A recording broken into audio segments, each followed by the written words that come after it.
दोस्तों बहुत बहुत स्वागत है एक बार पुनः मैं पप्पू मानव आप सबों के समक्ष हिंदी व्याकरण संधि पार्ट 3 में विसर्ग संधि लेकर हाजिर हुआ हूँ और मुझे आशा है कि आप सभी स्वर संधि व्यंजन संधि बहुत ही आसानी से समझ लिए होंगे। अब हम लोग विसर्ग संधि आज समझेंगे। अब देखिए विसर्ग संधि की परिभाषा, सबसे पहले हम लोग परिभाषा समझ लेंगे। मैं प्रत्येक वीडियो में बताया हूं कि परिभाषा बहुत ही आसान है। जैसे स्वर संधि की परिभाषा बताए थे कि स्वर के साथ स्वर के मेल से जो विकार उत्पन्न होता है उसे स्वर संधि कहते हैं। व्यंजन के साथ स्वर अथवा व्यंजन के मेल से जो विकार उत्पन्न होता है उसे व्यंजन संधि कहते हैं। उसी प्रकार विसर्ग के साथ, अर्थात शुरू में विसर्ग बोलना है, विसर्ग के साथ स्वर अथवा व्यंजन के मेल से जो विकार उत्पन्न होता है उसे विसर्ग संधि कहते हैं। अब हम लोग आते हैं कि विसर्ग संधि के उदाहरण से समझेंगे कि किस प्रकार से होता है। जैसे आइए बोर्ड पर आपको दिखा देता हूं। जैसे विसर्ग संधि परिभाषा में विसर्ग के साथ स्वर अथवा व्यंजन के मेल से जो विकार उत्पन्न होता है उसे विसर्ग संधि कहते हैं। जैसे निर्गुण, अब देखिए इसमें निर्गुण का संधि विच्छेद। अब विसर्ग क्या होता है आप लोगों को मालूम होगा। विसर्ग का मतलब होता है, इसका हम उच्चारण अह की तरह कहते हैं। जब भी इसका विसर्ग का आप उच्चारण करेंगे तो अह करेंगे। जैसे निर्गुण, तो निर्गुण का संधि विच्छेद करेंगे, इस पर रेफ है तो निह प्लस गुण, इसमें जो है अह का उच्चारण होगा तो निह प्लस गुण। उसके बाद निष्काम, निह प्लस काम। उसके बाद मनोहर है तो मनः प्लस हर। उसके बाद जसोदा है जसह प्लस दा। अर्थात जब भी आप लोग संधि विच्छेद इसका करेंगे तो इसमें शुरू में विसर्ग आ रहा है तो इसमें कहेंगे कि जैसे परिभाषा कह रहा है कि विसर्ग के साथ स्वर अथवा व्यंजन के मेल से जो विकार उत्पन्न होता है तो इसमें विसर्ग के साथ मेल हो रहा है और उसमें आपको पता चल गया कि विसर्ग के साथ मेल हो रहा है, इसलिए विसर्ग संधि है। देखिए इसमें भी विसर्ग, इसमें भी विसर्ग, इसमें भी विसर्ग, अर्थात सभी में शुरू में विसर्ग है।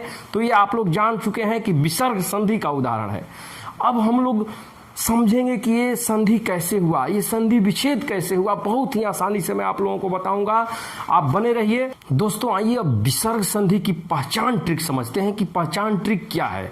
जैसे आप लोग देख रहे हैं विसर्ग संधि पहचान ट्रिक में पहला मैंने लिखा है कि जिन शब्दों के शुरू में नी एवं दू हो, अर्थात शब्दों के शुरू में नी दिखाई दे आपको और दू दिखाई दे तो इसका मतलब आप समझ जाइए कि वो विसर्ग संधि का उदाहरण। बहुत आसान ट्रिक है ना, आसान ट्रिक। तुरंत आप देखिए कि नी लिखा हुआ है शुरू में और दू लिखा हुआ है तो आसान ट्रिक। अब इसको जब मैं उदाहरण दूंगा आपको, बहुत ज़्यादा से ज़्यादा इस पर उदाहरण दूंगा तो आप लोगों को निश्चित समझ में आएगा कि बहुत ही आसान है। नी और दू से हम लोग विसर्ग संधि की पहचान कर लेंगे और विसर्ग संधि विच्छेद भी बहुत आसानी से आप कर लेंगे। अब जैसे आते हैं दूसरा पहचान है कि जिन शब्दों में रेफ का प्रयोग हो, अर्थात रेफ का अगर उपयोग हो तो आप समझिए कि उसमें भी विसर्ग संधि होगी। अब देखिए जिन शब्दों के संधि विच्छेद में विसर्ग का प्रयोग अनुकूल हो, अर्थात अगर हम संधि विच्छेद करते हैं और संधि विच्छेद करने पर हमें लगे कि उसमें विसर्ग का प्रयोग अनुकूल लग रहा है तो आप तुरंत समझ जाएंगे। देखिए कुछ दिमाग प्रयोग करना है। देखिए परीक्षा में जो भी होता है ट्रिक तो होता है, लेकिन उस ट्रिक को अपने दिमाग से अनुकूल आदमी ढालता है कि कैसे अनुकूल लगे और इस तरह से आप आसानी से उसको समझ लेंगे। उदाहरण के साथ जब मैं आपको प्रस्तुत करूंगा, जब ये सारे पहचान ट्रिक को जब उदाहरण से मैं बताऊंगा तो आप तुरंत समझ जाएंगे। दोस्तों आइए अब विसर्ग संधि को उदाहरण के माध्यम से हम समझते हैं और पहचान ट्रिक जो भी मैंने बताया है उसको अब आत्मसात करते हैं कि किस प्रकार से ये जो है विसर्ग संधि को देखते ही हम लोग पहचान जाएंगे कि ये जो उदाहरण है विसर्ग संधि का दिया हुआ है। जैसे आप लोगों को मैंने बताया कि जिन शब्दों के शुरू में नी जुड़ा हो या दू जुड़ा हो तो वो विसर्ग संधि का उदाहरण है। तो इस पर मैं इतने उदाहरण आपको दूंगा कि एकदम आसानी से आपको याद हो जाएगा। जैसे देखिए उदाहरण से आप लोग समझिए। आइए नी से शुरू होने वाले उदाहरण क्या क्या हैं आपको एकदम याद हो जाएगा। जैसे देखिए निर्गुण, ये नी से शुरू है। निर्झर नी से शुरू है। निर्जल नी से शुरू है। निर्विकार, निर्मल, निरस, निर्धन, निरोग, नीरव, निश्चल, नीरज, निश्चिंत बाकी बहुत है, आपको बहुत मैं उदाहरण दूंगा, इतना उदाहरण दूंगा कि एकदम संपूर्ण तैयारी आपकी हो जाएगी आज विसर्ग संधि की। अब देखिए इसमें मैंने दूसरा पहचान भी बताया था, आप लोगों को याद होगा कि रेफ अगर हो तो भी विसर्ग संधि का उदाहरण है। तो देखिए इसमें रेफ भी दिया गया है, तो दो पहचान से आप तुरंत पकड़ लेंगे। अगर परीक्षा में पूछ दिया कि निर्गुण किस संधि का उदाहरण है, तुरंत बताएंगे विसर्ग संधि का उदाहरण है। अब देखिए जैसे निर्गुण का आप संधि विच्छेद कैसे करेंगे। संधि विच्छेद बहुत ही आसान है, क्योंकि विसर्ग संधि में शुरू में आपको विसर्ग लिखना है। विसर्ग का आप लोग चिन्ह समझते हैं, विसर्ग में दो, अब इसको हम लोग उच्चारण जब करते हैं तो अह का उच्चारण होता है। जैसे इसमें देखिए जब भी इसका हम लोग उच्चारण करेंगे तो अह का उच्चारण करेंगे, तो अह का उच्चारण होगा। जैसे निर्गुण का जब संधि विच्छेद हम बोलेंगे तो क्या बोलेंगे, निह प्लस गुण, अर्थात निर्गुण का संधि विच्छेद होगा निह प्लस गुण, निर्झर का होगा निह प्लस झर, उसके बाद निर्जल का निह प्लस जल, उसके बाद हम निर्विकार का आएंगे निह प्लस विकार, निर्विकार निह प्लस विकार। देखिए इसमें अब रेफ जो है चेंज हो जा रहा है, रेफ जो है बदल जा रहा है किसमें, विसर्ग में।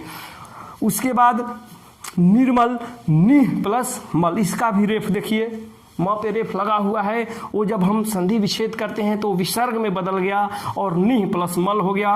उसके बाद निरस निह प्लस रस, उसके बाद निर्धन निह प्लस धन, उसके बाद निरोग निह प्लस रोग, उसके बाद आता है नीरव निह प्लस रव, निश्छल निह प्लस छल, नीरज निह प्लस रज। बहुत ही आसान से आप लोगों को याद हो रहा होगा, अपने से आप बोल रहे होंगे।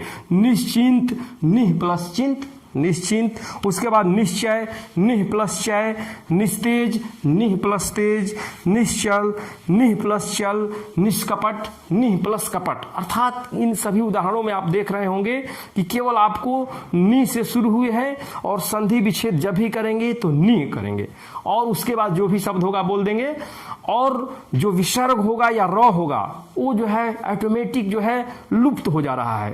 अर्थात आपको जब संधि विच्छेद करेंगे तो नी करेंगे और उसके बाद र या रेफ को जो है खत्म कर देंगे, और आसानी से आपको कभी भी गलती नहीं होगी। अब और भी उदाहरण आपको मैं नी से बहुत ही उदाहरण दूंगा ताकि आपको याद हो जाए। आश्चर्य होगा आप लोगों को कि ये गुरुजी कहाँ से ये सूत्र ला दिए हैं। आप लोग अपनी बुक में जाइए, देखिए, किताब में देखिए, उसमें दिया होगा कि जितने भी नी से शुरू होने वाले होंगे सभी विसर्ग संधि के उदाहरण होंगे। दोस्तों आइए और भी उदाहरण देखते हैं नि से शुरू होने वाले। जैसे आप लोग देख रहे होंगे निस्तार, देखिए इसमें भी है कि नहीं, आधा दंत स दिया है। ये भी जो है जब विसर्ग आएगा तो जैसे मैंने बताया कि रेफ जो होता है, रेफ जब विसर्ग के साथ लुप्त हो जाता है, जो ही विसर्ग संधि विच्छेद करेंगे तो उसमें रेफ को हटा देंगे। उसके बाद इस तरह से इसमें भी जितने भी आधा वर्ण हैं वो जो ही विसर्ग आएगा तो उसको हम लोग हटा देंगे, लुप्त कर देंगे। जैसे देखिएगा बहुत ही आसानी से देखिए समझ में आ रहा होगा। जैसे निसार है निह प्लस सार, ये स जो है इसमें कहाँ है, नहीं है, लुप्त हो गया। तो बहुत ही आसानी से आप लोगों को समझ में आ रहा होगा निसार निह प्लस सार। देखिए नी वाले कितने उदाहरण फिर आपको मिल गए। निरुपाय निह प्लस उपाय, उसके बाद निरीह निह प्लस इह, उसके बाद निसंदेह निह प्लस संदेह, उसके बाद है आपको निसहाय निह प्लस सहाय, उसके बाद है निराधार निह प्लस आधार, निष्प्राण निह प्लस प्राण, उसके बाद निरीक्षण निह प्लस इक्षण, निरीक्षण निह प्लस इक्षण, उसके बाद निरंतर निह प्लस अंतर। इसमें भी देखिए र जो है लुप्त हो गया। उसके बाद है निष्काम निह प्लस काम, यहाँ देखिए लुप्त हो गया कि नहीं। इस तरह से आप लोगों को लुप्त होने का समस्या जो है आप समझते रहेंगे कि इसमें लुप्त हो जाएगा। जैसे निरर्थक निह प्लस अर्थक, उसके बाद निर्विवाद निह प्लस विवाद। तो इस तरह से निह से शुरू होने वाले आप लोगों को इतने उदाहरण मैं दे चुका हूं कि आप लोगों को एकदम याद हो जाएगा, और इसका संधि विच्छेद बहुत ही आसान ढंग से केवल विसर्ग का प्रयोग करके तुरंत आप जो है इसका संधि विच्छेद कर लेंगे। दोस्तों अब आगे की तरफ हम लोग बढ़ते हैं और दू से शुरू होने वाले उदाहरण देखेंगे। इस तरह से आपको नी और दू से शुरू होने वाले उदाहरण से बहुत ही आसानी से समझ में आ जाएगा कि ये सारे जो है विसर्ग संधि के उदाहरण हैं, और संधि विच्छेद भी आप लोग आसानी से सीख रहे हों। दोस्तों आइए अब हम दू से शुरू होने वाले शब्दों को देखते हैं। जैसे देख रहे हैं आप सभी, दू से शुरू होने वाले विसर्ग संधि के उदाहरण कौन कौन से हैं। जैसे दुर्जन, देखिए इसमें भी दुर्जन, और दो इसमें भी पहचान आपको दिखाई दे रहा होगा। जैसे दुर्जन में क्या पहचान दिखाई दे रहा होगा, पहला तो है दू शुरू में दिया हुआ है और दूसरा इसमें रेफ दिया हुआ है। तो इस तरह से आप लोग तुरंत पकड़ लेंगे कि दुर्जन जो है विसर्ग संधि का उदाहरण है। अब दुर्जन का हम लोग कैसे संधि विच्छेद करेंगे, तो दुर्जन दुह प्लस जन, दुस्तर दुह प्लस तर, उसके बाद दुर्गंध है तो दुह प्लस गंध, उसके बाद दुर्भाग्य है दुह प्लस भाग्य, दुर्भाग्य दुह प्लस भाग्य, उसके बाद है दुष्कर दुह प्लस कर। अब देखिएगा इसमें क्या लुप्त हो रहा है, ध्यान दीजिएगा। जैसे मूर्धन्य स जो है लुप्त हो गया, उसमें इसमें रेफ जो है लुप्त हो रहा है। ये आप लोग ध्यान रखिएगा, जब भी संधि विच्छेद करेंगे तो ये सोच लीजिएगा कि भाई जो रेफ है वो विसर्ग में जो है परिवर्तित हो गया, बदल गया, लुप्त होकर वो विसर्ग संधि में विसर्ग हो गया। जैसे दुर्मुख है तो दुर्मुख का संधि विच्छेद करेंगे तो इसमें र को जो है विच्छेद करते समय भूल जाएंगे, उसको लुप्त कर देंगे और लिख देंगे दुह प्लस मुख। आसान से समझ में आ रहा होगा, मुझे विश्वास है। दुह प्लस मुख दुर्मुख, उसके बाद दुरात्मा दुह प्लस आत्मा, दुर्गम है तो दुह प्लस गम। देखिए इसमें आप लोग तुरंत सोच रहे होंगे कि इसमें विसर्ग जो है एकदम अनुकूल लग रहा होगा, दुर्गम दुह प्लस गम। उसके बाद है आपको दुर्ग दुह प्लस ग। देखिए दुर्ग का संधि विच्छेद दुह प्लस ग, ये जो है आपका रेफ जो है विसर्ग में परिवर्तित हो गया। दुर्दिन दुह प्लस दीन, दुर्नीति दुह प्लस नीति, और दुशासन, दुशासन तो आप लोग जानते होंगे, दुशासन बहुत ही प्रसिद्ध है महाभारत में। और वो दुशासन का संधि विच्छेद अगर पूछ दे तो क्या लिखिएगा, दुह प्लस शासन। अर्थात इसमें का जो है तालव्य स जो है आधा जो दिया है वो लुप्त हो जाएगा और वो विसर्ग में परिवर्तित हो जाएगा और हो जाएगा दुह प्लस शासन। इस तरह से बहुत ही आसानी से आप नी से शुरू होने वाले और दू से शुरू होने वाले बहुत से उदाहरण आप लोग देख लिए। अब आगे मैं आपको बता रहा हूं, जैसे जसोदा, मनोहर, ये सब का भी संधि विच्छेद आप लोगों को विसर्ग संधि में आता है। तो जसोदा का संधि विच्छेद होता है जसह धन दा, मनोहर का मनह प्लस हर। तो इन सबों को आइए हम लोग देखते हैं, आप लोग वीडियो के साथ बने रहिए, मैं बहुत ही रोचक ढंग से आपको बताऊंगा। दोस्तों आइए अब हम लोग विसर्ग संधि के वैसे उदाहरणों के बारे में पढ़ते हैं जो बहुत ही मशहूर हैं और परीक्षोपयोगी हैं। जैसे देखिए आप लोग, यदि शब्दों के बीच में, अगर शब्दों के बीच में ओ की मात्रा आए तो विसर्ग में परिवर्तित हो जाता है। अर्थात ओ की मात्रा हो तो उसको हम लोग विसर्ग में परिवर्तित करने के बाद जो है संधि विच्छेद करते हैं। जैसे उदाहरण, बहुत ही प्रसिद्ध उदाहरण है जसोदा। जसोदा की संधि विच्छेद में आप लोग देख रहे हैं जसह धन दा, इसमें क्या हुआ है, ओ की मात्रा देख रहे होंगे, जो ओ की मात्रा है जो ये विसर्ग में परिवर्तित हो जा रही है। उसके बाद मनोहर, उसमें भी ओ की मात्रा जो है विसर्ग में परिवर्तित, मनह धन हर। देखिए मनोहर का संधि विच्छेद मनह धन हर, अर्थात ये ओ की मात्रा जो है मैंने लिख भी दिया है कि ओ जो है विसर्ग में परिवर्तित हो जाता है।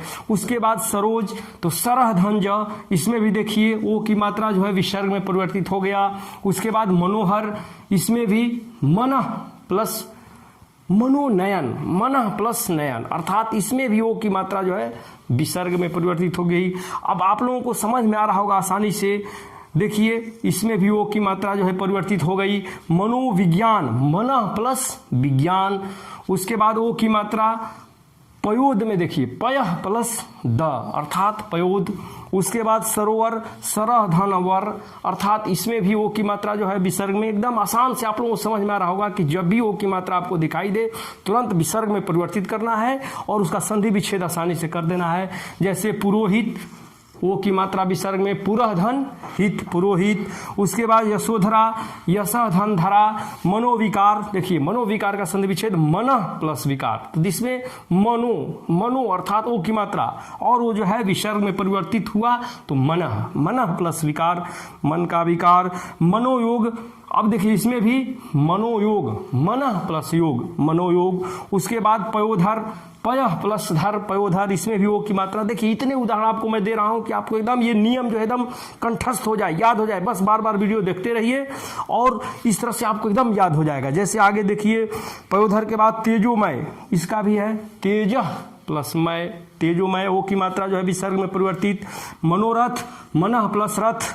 उसके बाद तपह, तपोवन, तपह धन वन। उसके बाद तेजोपुंज, उसके बाद जो है तेजोपुंज, तेजः प्लस पुंज अर्थात तेजोपुंज, अधोगति अध प्लस गति अर्थात ओ की मात्रा वाले। आप लोग बहुत आसानी से समझ लिए कि ओ की मात्रा जहां दिखाई दे, यशोदा, तपोवन, जिसमें भी, तो इसमें विसर्ग संधि है। और इसका जब हम संधि विच्छेद करेंगे तो ओ की मात्रा को तुरंत जो है हम लोग विसर्ग में परिवर्तित कर देंगे और उच्चारण करेंगे अह, अर्थात मन जैसा, इस तरह से उच्चारण करते हैं विसर्ग का। आप लोग उच्चारण भी सीख रहे हैं और संधि विच्छेद भी, और इसको समझ रहे हैं। अब मैं और कुछ उदाहरण आपको बता रहा हूं, बहुत ही जो प्रसिद्ध है, आसान है।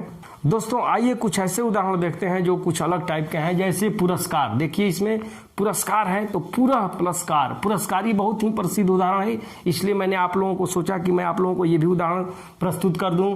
नमस्कार है, देखिए नमस्कार आप लोग करते हैं तो नमस्कार का संधि विच्छेद कोई पूछ दे कि क्या होगा, तो आप सोचेंगे कि नमस्कार, नमस प्लसकार या कुछ भी गलत बोल सकते हैं, लेकिन आप लोग जानते ही हैं कि जो है आधा जो दंत स है जो है विसर्ग में परिवर्तित हो जाएगा यहाँ पर, और नमः दंकार। देखिए यहाँ पर नमः प्लसकार नमस्कार।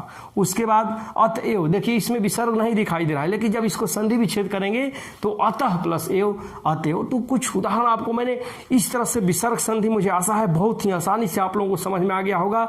और नी, दू, रेफ वाले ऐसे ऐसे नियम आप लोगों को आज पता चला होगा जो कभी आप लोग सुने ही नहीं होंगे, और आसानी से आपको याद हो जाएगा। आप लोग वीडियो के साथ देखते रहिए, बने रहिए, और ऐसे नियम अगर आपको और भी देखना है तो आगे पुनः मैं समास लेकर आऊंगा। अगले वीडियो में समास जब लेकर आऊंगा तो आप लोग समास को भी इतना आसानी से सीखेंगे कि आप लोग आश्चर्य करेंगे कि हम लोग जो समास पढ़े थे आज जो पढ़ रहे हैं बहुत ही आसानी से हम लोगों को याद हो जा रहा है। आप लोग बने रहिए, और जो भी हमारा चैनल है उसमें लाइक, कमेंट, शेयर जो भी करना है आप लोग जरूर कीजिए। ये आप लोगों को आगे बढ़ाने के लिए हम हमेशा तैयार रहेंगे। धन्यवाद।